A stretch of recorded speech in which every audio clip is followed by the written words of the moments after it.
Hi. Welcome to my channel, The Mechanizers.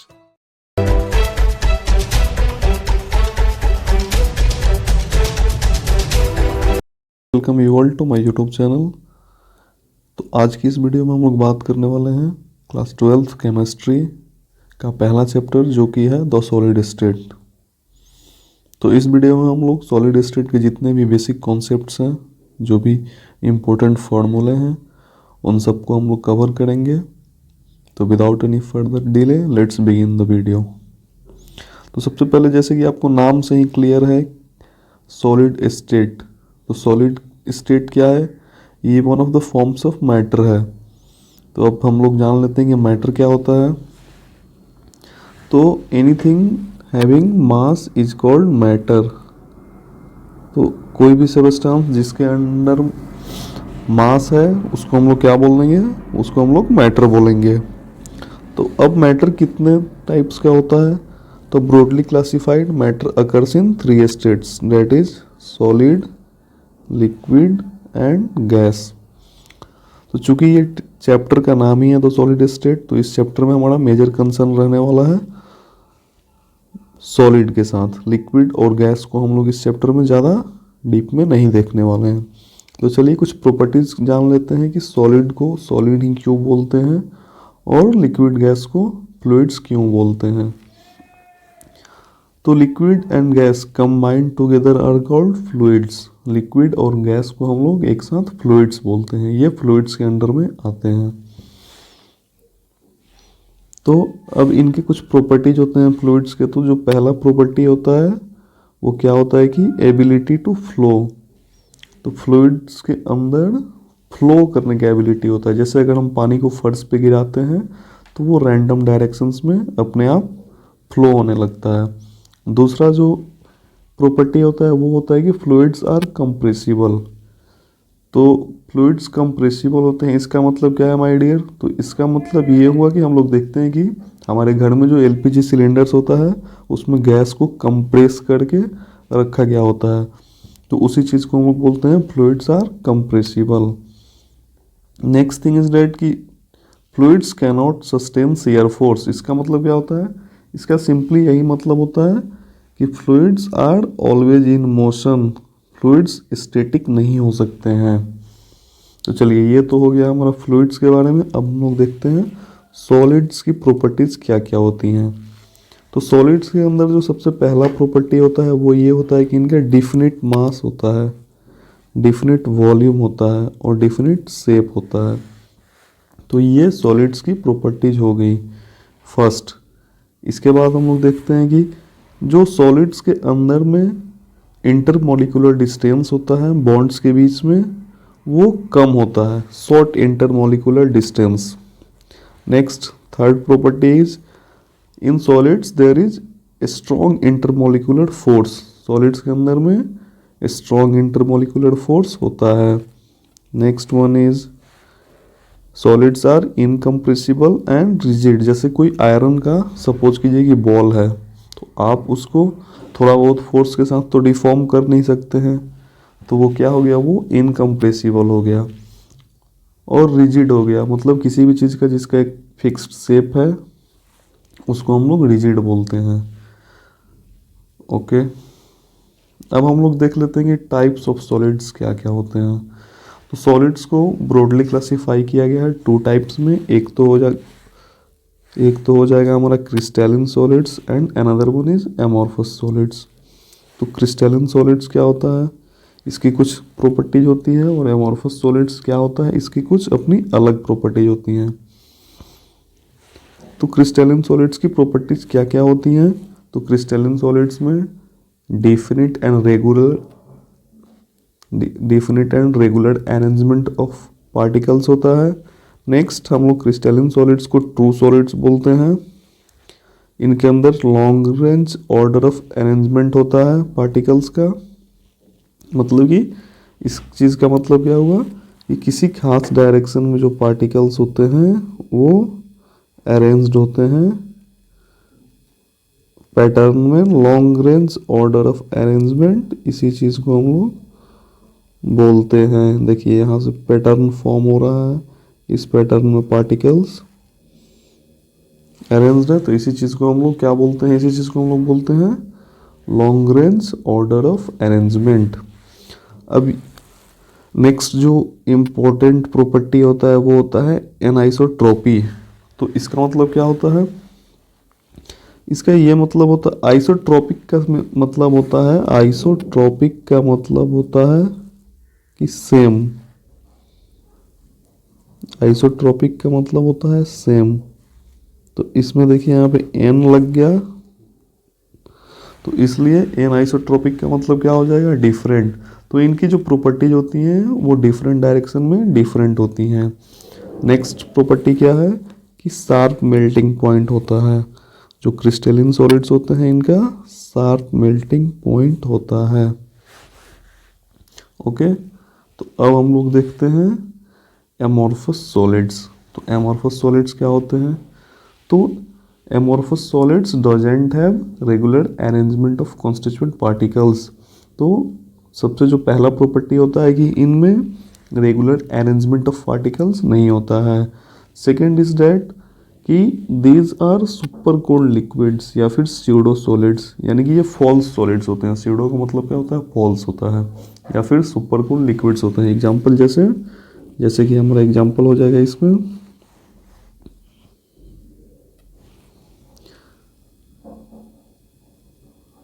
Glass super cooled liquid होता है, आपको पता ही है। Next property is that amorphous solids have short order arrangement. तो जैसे क्रिस्टलिन में यहाँ पे लॉन्ग ऑर्डर ऑफ अरेंजमेंट होता था, ठीक उसके विपरीत एमॉर्फस में शॉर्ट ऑर्डर ऑफ अरेंजमेंट होता है। Next thing is that amorphous solids are isotropic in nature. तो आइसोट्रोपिक का मतलब क्या हो गया, अभी आपको यहाँ पे हम समझाए थे कि properties remaining same in all directions. और नेक्स्ट थिंग इज दैट कि amorphous solids don't have a specific और sharp melting point, they melt over a certain range of temperature. तो ये तो हो गया टाइप्स ऑफ सॉलिड्स और उनके प्रॉपर्टीज। तो माय डियर, अब हमारा जो नेक्स्ट टॉपिक होने वाला है वो होने वाला है कि types of crystalline solids. Solids तो हो गए दो पार्ट में डिवाइडेड, एक एमॉर्फस और दूसरा क्रिस्टलिन। अब हम लोग क्रिस्टलिन को फिर सब डिवाइड करते हैं, तो वो कितने पार्ट्स में होते हैं उसे हम लोग देख लेते हैं। तो इसके अंदर जो पहला डिवीजन होता है वो होता है ionic, next one is molecular, further next is covalent and इसके बाद आता है मेटेलिक। तो आयोनिक सॉलिड्स किसे बोलेंगे, तो जिन सॉलिड्स के मॉलिक्यूल्स के बीच में आयोन फोर्सेस होगा उन्हें हम लोग आयोनिक सॉलिड बोलेंगे। इनका प्रॉपर्टी क्या होता है, तो इनका प्रॉपर्टी होता है कि ये ब्रिटल होते हैं, हार्ड होते हैं और इनकी मेल्टिंग पॉइंट हाई होती है। एग्जाम्पल क्या हो गया, एग्जाम्पल हो गया NaCl, KCl, MgCl2। Next one is molecular solids. तो मॉलिक्यूलर सॉलिड्स के अंदर में जो इंटरमॉलिक्यूलर फोर्सेस होंगे वो हाइड्रोजन बॉन्ड होंगे, इसी को हम लोग डाइपोल भी बोलते हैं और इसी को हम लोग लंडन डिस्पर्सन फोर्स भी बोलते हैं। तो इनकी प्रॉपर्टीज क्या हो जाएंगी, इनकी प्रॉपर्टी हो जाएगी कि ये सॉफ्ट होते हैं, इनका लो मेल्टिंग पॉइंट होता है और ये नॉन कंडक्टिंग होते हैं, यानी कि ये इलेक्ट्रिसिटी को कंडक्ट नहीं करेंगे। तो इनका एग्जाम्पल क्या होगा, इनका एग्जाम्पल होगा H2O, Br2, CO2 and CH4 that is methane. Next type of solid is covalent solid. तो जैसा कि नाम से ही क्लियर है कोवलेंट, तो आपको पता है कि कोवलेंट भी एक टाइप का इंटरमॉलिक्यूलर फोर्स होता है। तो इनके अंदर में आपको कोवलेंट बॉन्ड देखने को मिल जाएगा। इनकी प्रॉपर्टी क्या होगी, इनकी प्रॉपर्टी होगी कि ये हार्ड होते हैं और इनका हाई मेल्टिंग पॉइंट होता है। जैसे एग्जांपल डायमंड, आपको पता ही है diamond is the hardest substance on earth. Next type solid is metallic. तो मेटेलिक सॉलिड के अंदर में इंटरमॉलिक्यूलर फोर्सेस मेटेलिक बॉन्ड्स को फॉर्मेशन करते हैं और इनका प्रॉपर्टीज हो गया कि इनका वेरिएबल हार्डनेस होता है, यानी कि कोई शार्प पॉइंट नहीं होता है मेल्टिंग का और हार्डनेस भी इनका वेरी करता है। और नेक्स्ट थिंग इज दैट कि ये कंडक्टिंग होते हैं। तो सबसे इम्पोर्टेंट जो प्रॉपर्टी होती है मेटल्स की वो क्या होती है, वो ये होती है कि ये कंडक्टिंग होते हैं। एग्जाम्पल जैसे कॉपर वायर हो गया, कॉपर वायर, आयरन हो गया, ये दोनों के दोनों ही कंडक्टिंग होते हैं। तो आई होप माय डियर आपको यहाँ तक सब कुछ समझ आया होगा। तो अब हम लोग आगे बढ़ते हैं। तो हमारा जो नेक्स्ट टॉपिक है वो है ब्रैग्स इक्वेशन। तो ये इक्वेशन काफ़ी इम्पोर्टेंट है, यहाँ से छोटे छोटे न्यूमेरिकल्स आते रहते हैं। तो ब्रैग्स इक्वेशन क्या है? Bragg's equation simply n lambda equals to 2d sine theta, ये छोटा सा इक्वेशन है। N lambda equals to 2d sine theta, इसी को हम लोग बोल देते हैं ब्रैग्स इक्वेशन। तो अब हम लोग यहाँ पे देख लेते हैं कि ये जो सारे टर्म्स यूज हुए हैं इनका मतलब क्या होता है। तो सबसे पहला जो टर्म यूज हुआ है वो है एन। तो एन का मतलब क्या होता है? एन सिंपली डिफ्रैक्शन ऑर्डर को डिनोट करता है, जो कि 1 2 3 न्यूमेरल्स होते हैं। अब लेमडा क्या है? तो लेमडा तो आई होप आप सबको पता ही होगा, ये लेमडा वेवलेंथ को हम लोग बोलते हैं। तो इस इक्वेशन में लेमडा वेवलेंथ ऑफ एक्सरेज को बोला गया है। अगला जो टर्म है वो है डी। तो डी होता है distance between atomic planes. Next term is theta. तो ये थीटा क्या होता है? थीटा होता है angle at which interference occurs, angle at which interference occurs. ठीक है, तो आगे बढ़ते हैं अब हम लोग। जो अगला टॉपिक है वो है यूनिट सेल। तो यूनिट सेल क्या होता है? तो यूनिट सेल हमारा सिंपली बिल्डिंग ब्लॉक्स होते हैं। किसी भी क्रिस्टल लैटिस को जब हम फॉर्म करते हैं तो उसके लिए हमें छोटे छोटे सेल्स का आवश्यकता होता है, जिसे कि हम लोग बोलते हैं यूनिट सेल। जैसे एज फॉर एग्जांपल जब हम लोग घर बनाते हैं तो घर तो एक बहुत बड़ा स्ट्रक्चर होता है, वैसे ही हमारा जो क्रिस्टल लैटिस होता है ये भी बहुत बड़ा स्ट्रक्चर होता है। तो ये कुछ छोटे छोटे पार्टिकल्स से मिलके बनता है। जैसे घर में हम लोग ब्रिक्स का यूज़ करते हैं, सीमेंट्स का यूज़ करते हैं, तो जैसे घर को हम लोग ब्रिक्स का यूज़ करके बनाते हैं, वैसे ही हम लोग क्रिस्टल लैटिस को यूनिट सेल का यूज करके बनाते हैं। तो टिपिकली ये कुछ मान लीजिए कि एक क्रिस्टल लैटिस हो गया, तो इसके अंदर में हम लोग बहुत सारे छोटे छोटे यूनिट सेल्स का यूज करके हम लोग इसका फॉर्मेशन करते हैं। तो होप आपको समझ आया होगा कि यूनिट सेल क्या है। तो चलिए अब आगे बढ़ते हैं। तो अब unit cell broadly classified in two types. First one is primitive unit cell and second one is centered unit cell. तो primitive unit cell क्या होता है? तो when the constituent particles are present only at the corners of unit cell, they are called primitive unit cell. तो इसका ये मतलब हुआ कि जब constituent particles जो हैं वो सिर्फ corners पे अवेलेबल होंगे तो उसे हम लोग बोल देंगे primitive unit cell. And another one is centred unit cell. तो इसका डेफिनेशन होता है कि when a unit cell contains one और more constituent particle present at positions other than corners in addition to those at corners. तो इतना बड़ा जो इंग्लिश लिखा है इसका सिंपली यही मीनिंग हुआ कि जो सेंटर्ड यूनिट सेल होते हैं उनमें कॉर्नर्स के अलावा भी एक या एक से ज़्यादा कहीं ना कहीं कॉन्स्टिट्यूएंट पार्टिकल्स मौजूद रहते हैं। तो इसका मतलब क्या हुआ कि सपोज कीजिए कि हमारा ये एक यूनिट सेल है, तो इसके अंदर में अगर ये प्रीमिटिव टाइप का है तो सिर्फ कॉर्नर्स पे कॉन्स्टिट्यूएंट पार्टिकल्स आपको देखने को मिलेंगे। तो कॉर्नर्स कौन कौन से हैं इसमें? तो हमारे ये सारे कॉर्नर्स हैं। तो कितने हो गए? तो 8 हो गए। तो 8 कॉन्स्टिट्यूएंट पार्टिकल्स हमें प्रीमिटिव यूनिट सेल में देखने को मिलेंगे। अब each atom at the corner is shared by 8 adjacent unit cells. तो ये जो 8 एटम्स हैं कॉर्नर्स पे, ये शेयर होते हैं, ये एक एटम जो है ये 8 यूनिट सेल्स के द्वारा शेयर होगा। तो वैसे ही 8 हैं तो ये 1/8 के द्वारा शेयर होंगे। तो जो हमारा total number of atoms per unit cell निकल के आएगा वो कितना आएगा, वो 1 आएगा। तो प्रिमिटिव के केस में 1 आता है। अब हम लोग आगे देखते हैं कि सेंटर्ड यूनिट सेल कितने टाइप्स के होते हैं और उनके केस में total number of atoms per unit cell निकल के कितना आता है। तो इससे पहले हम लोग एक बार देख लेते हैं कि यूनिट सेल जो होता है वो किस किस पैरामीटर्स के द्वारा कैरेक्टराइज्ड होता है। तो यूनिट सेल में 6 पैरामीटर्स होते हैं। Unit cell is characterised by 6 parameters. तो ये 6 कौन कौन से पैरामीटर्स होते हैं, तो एक तो ए बी सी, ये 3 होते हैं, इन्हें हम लोग बोलते हैं एजेज या फिर इंटरसेप्ट्स, कुछ भी बोल सकते हैं।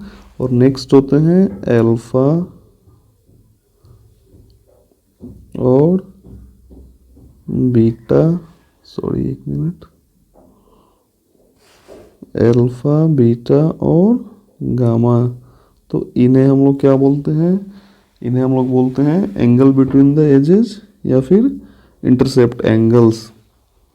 तो सपोज कीजिए कि ये हमारा एक यूनिट सेल है, तो इसके अंदर जो ये ए बी और सी, ये जो 3 हैं ये हमारे एजेस हो गए। और नेक्स्ट ये अल्फा बीटा एंड गामा, ये हमारे एंगल बिटवीन द एजेस या फिर एंगल बिटवीन द एक्सिस हैं। तो अब जो हमारा सेंटर्ड यूनिट सेल होता है वो 3 टाइप्स का होता है। पहला होता है बॉडी सेंटर्ड यूनिट सेल, दूसरा होता है फेस सेंटर्ड यूनिट सेल, तीसरा होता है एंड सेंटर्ड यूनिट सेल। तब हम लोग देख लेते हैं कि इन तीनों के केस में total number of atoms per unit cell कितने होते हैं। तो सिंपल क्यूबिक में हम लोग ऊपर अभी देख चुके हैं 8 होते हैं 8 कॉर्नर्स पे, और हर एटम 8 सेल्स के द्वारा शेयर्ड होता है। तो 8 × 1/8 ये कितना हो गया, ये 1 हो गया। वैसे ही फेस सेंटर्ड के केस में कॉर्नर्स पे तो होते ही हैं, साथ साथ हर फेस पे 6 फेसेस पे 6 एटम्स होते हैं। तो ये कितना हो गया, यहाँ से हमें ये 3 आ गया और टोटल हमारा 4 हो गया। फिर बॉडी सेंटर्ड में एक सेंटर पे होता है, बाकी कॉर्नर्स पे होते हैं। तो इस केस में हमारा 2 होता है टोटल नंबर ऑफ एटम्स, और एंड सेंटर्ड में भी 2 ही होता है। तो इस तरह से हम लोग इस टॉपिक को भी देख लिए। अब हम लोग देखते हैं कि जो हमारे क्रिस्टल सिस्टम्स होते हैं वो on the basis of interfacial angle जो अल्फा बीटा गामा है और एक्सिस जो हमारा ए बी सी था कितने टाइप्स के होते हैं। तो ये 7 टाइप्स के होते हैं। इनकी कुछ कुछ प्रॉपर्टीज होते हैं। जैसे पहला टाइप होता है वो क्यूबिक होता है, second one is orthorhombic, third one is rhombohedral, fourth one is monoclinic, then comes triclinic, इसके बाद टेट्रागोनल होता है, फिर हेक्सागोनल होता है। तो अब इन 7 क्रिस्टल सिस्टम्स के अंदर में ब्रेविस लैटिसेस का फॉर्मेशन होता है। जैसे कि क्यूबिक में हमारा प्रिमिटिव होता है, फेस सेंटर्ड होता है और बॉडी सेंटर्ड होता है। वैसे ही ऑर्थोरोम्बिक में प्रिमिटिव होता है, फेस सेंटर्ड होता है, बॉडी सेंटर्ड होता है, एंड सेंटर्ड होता है। फिर रोम्बोहेड्रल में प्रिमिटिव होता है, मोनोक्लिनिक में प्रिमिटिव और एंड सेंटर्ड होता है। फिर ट्राइक्लिनिक में भी सिर्फ प्रिमिटिव होता है। टेट्रागोनल में प्रिमिटिव एंड बॉडी सेंटर्ड होता है, और हेक्सागोनल में भी सिर्फ प्रिमिटिव ही होता है।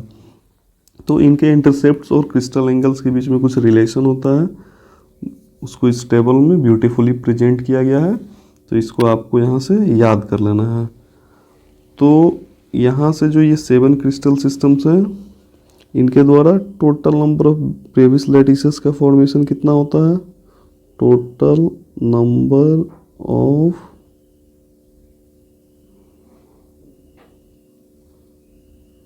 ब्रेविस लैटिसेस ये कितने होते हैं, ये 14 होते हैं। आप काउंट करके भी देख सकते हैं, ये 14 आपको मिलेंगे। ओके, तो माय डियर जो हमारा अगला टॉपिक है वो है पैकिंग फ्रैक्शन। तो पैकिंग फ्रैक्शन क्या होता है, तो पैकिंग फ्रैक्शन को हम लोग डिफाइन करते हैं It is defined as the ratio of the volume of unit cell that is occupied by the spheres to the volume of per each unit cell. तो ये क्या होता है? तो ये रेशियो होता है total volume occupied by total number of unit cells to the volume occupied by one unit cell. तो इसको हम लोग यहाँ से देख लेते हैं. तो अब अलग अलग केस में जो हमारा पैकिंग फ्रैक्शन होता है वो अलग होता है. तो सबसे पहला केस है हमारा प्रिमिटिव क्यूबिक यूनिट सेल. तो इसमें atoms touch each other along edges. इसका कंडीशन क्या होता है कि एटम्स जो है एक दूसरे को एजेस पे टच करते हैं. तो इसमें आर और ए का जो रिलेशन होता है वो होता है r equals to a by two. तो आर क्या होता है? तो आर होता है रेडियस ऑफ एटम, ए होता है एज लेंथ. ये दो टर्म्स हैं, इसको आप लोग यहाँ से याद कर लेंगे. तो इस केस में प्रिमिटिव के केस में हम लोग जानते हैं कि total number of constituent particles present कितना होता है? 1 होता है. तो इस केस में पैकिंग जो फ्रैक्शन हो जाएगा वो क्या हो जाएगा? वो हो जाएगा 1 इंटू वॉल्यूम ऑफ स्फीयर क्या होता है? 4/3 pi r cube upon volume of each, वो क्या हो जाएगा? Unit cell 2r cube.